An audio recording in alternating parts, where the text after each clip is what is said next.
দর্শক, ভোট গণনার সবশেষ খবর জানাতে জাহাঙ্গীরনগর বিশ্ববিদ্যালয়ের সিনেট ভবন থেকে সরাসরি যুক্ত হচ্ছেন সহকর্মী রাকিব হাসান এবং বিশ্ববিদ্যালয় ক্যাম্পাস থেকে যুক্ত হচ্ছেন আরেক সহকর্মী ওমর ফারুক। শুরুতেই চলে যাচ্ছি রাকিবের কাছে। রাকিব, ভোট গ্রহণের 24 ঘন্টারও বেশি সময় পার হয়ে গেছে, এখনও কেন গণনা শেষ করা যাচ্ছে না? যে জটিলতার কথা বলা হয়েছে, আসলে কি ধরনের জটিলতার কারণে আসলে 24 ঘন্টা পার হয়ে গেল, ভোট গণনা শেষ করতে পারেনি প্রশাসন, এবং এই বিষয়ে তারা কি বলছে, শিক্ষার্থীরা কি ধরনের প্রতিক্রিয়া দেখাচ্ছেন? তানি, এখন পর্যন্ত কিন্তু জাকসু নির্বাচনের কিন্তু ভোট গণনা ধীরগতিতে চলছে। জানেন যে গতকাল নির্বাচন প্রক্রিয়া শেষ হলো, কিন্তু ভোট গণনার যে কাজটি তারা কিন্তু শেষ করতে পারেনি। যেহেতু হাতে গণনা করছেন, এর কারণে কিন্তু সময় অধিকাংশ লাগছে। এর মধ্যে কিন্তু আজকেও কয়েকবার কিন্তু এই ভোট গণনা বন্ধ ছিল। আজকে দেখা গিয়েছিল যে যন্ত্রের মাধ্যমে কিন্তু ভোট গণনার একটা প্রক্রিয়ার কথা বলা হয়েছিল, কিন্তু কিছুক্ষণ আগে এখানে জাহাঙ্গীরনগর যে ভিসি স্যার তিনি জানিয়েছেন যে যেহেতু অন্য যেই ভোট গণনা হাতে হয়েছে, তো এখানকার যে এখন যে ভোট গণনা এগুলো হাতেই চলবে, এটা তিনি আসলে জানিয়েছেন। কিন্তু এই দিয়ে কিন্তু আসলে এক প্রকার মিশ্র প্রতিক্রিয়া রয়েছে। শিক্ষার্থীরা বলছেন যে এই এত ধীর গতিতে আসলে ভোট গণনা আসলে কখনোই এখানে কোনো কারচুপি হচ্ছে দেখে এই ধরনের কিছু করা হচ্ছে, এবং তারা বলছে যে আসলে কেউ কেউ বলছে যে যেহেতু একটি সাইট বা হলের যে 18টি হলের কিন্তু ভোট গণনা হাতে হয়েছে, তো অন্য যে কেন্দ্র কিন্তু এখনো ভোট গণনা শুরুই হয়নি।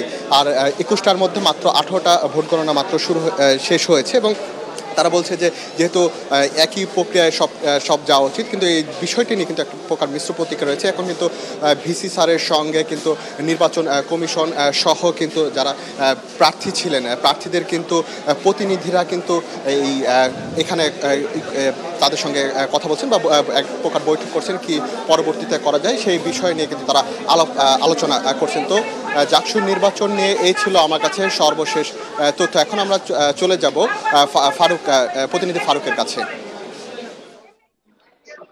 রাকিব, আপনাকে ধন্যবাদ। আমি এই মুহূর্তে রয়েছি সিনেট ভবনের বাইরে অবস্থান করছি। তো আমি জানিয়ে রাখছি যে বিশ্ববিদ্যালয়ের যে দীর্ঘ 33 বছর পর যে নির্বাচন অনুষ্ঠিত হয়েছে, সেই নির্বাচনটির যে ফলাফল, সেই ফলাফল ঘিরে কিন্তু নানা নাটকীয়তা সৃষ্টি হয়েছে বিশ্ববিদ্যালয় ক্যাম্পাস এলাকা জুড়ে। বাইরে কিন্তু বিশ্ববিদ্যালয়ে যে নির্বাচনে অংশ নেওয়া প্রার্থী সমর্থকদের এবং শিক্ষার্থীরা কিন্তু জড়ো হতে শুরু করেছেন। এই বিলম্বিত এই ফলাফলের কারণে তারা কিন্তু দানা বেঁধে উঠছেন বলে আমরা দেখেছি। তো বিলম্বের কারণটা কিন্তু বিশ্ববিদ্যালয় কর্তৃপক্ষ সেভাবে পরিষ্কার করে বলতে পারছে না যে কেন এই ভোট গণনা তারা বিলম্বিত করছেন। তো তারা বলছেন ম্যানুয়াল পদ্ধতিতে, যেহেতু ম্যাচিং ছিল, ম্যাচিংয়ে ভোট গণনা না করে ম্যানুয়াল পদ্ধতিতে ভোট গণনা শুরু করছে। তো জাহাঙ্গীরনগর বিশ্ববিদ্যালয়ে কিন্তু এই মুহূর্তে একটি উৎকণ্ঠা রয়েছে নির্বাচনের ফলাফল নিয়ে। তারা সন্দেহ করছেন যে যে কোনো অপ্রত্যাশিত কোনো ঘটনা ঘটতে পারে বলে তারা আমাদেরকে আশঙ্কা প্রকাশ করছেন। যে ছাত্র শিবির সহ যে সমস্ত প্যানেল রয়েছেন, স্বতন্ত্র প্যানেলের প্রার্থীরা কিন্তু আশঙ্কা প্রকাশ করছেন, এবং তারা আলটিমেটাম দিচ্ছেন যে দ্রুত সময়ের মধ্যে ফলাফল ঘোষণা করা না হলে তারা কঠোর আন্দোলনে যাবেন বলে হুঁশিয়ারি উচ্চারণ করেছেন। তো বিশ্ববিদ্যালয়ের সার্বিক পরিস্থিতি নিয়ন্ত্রণে কিন্তু আইন শৃঙ্খলা বাহিনী মোতায়েন রয়েছে, তারা কিন্তু যে কোনো পরিস্থিতি মোকাবেলায় প্রস্তুত রয়েছেন বলে আমরা দেখেছি।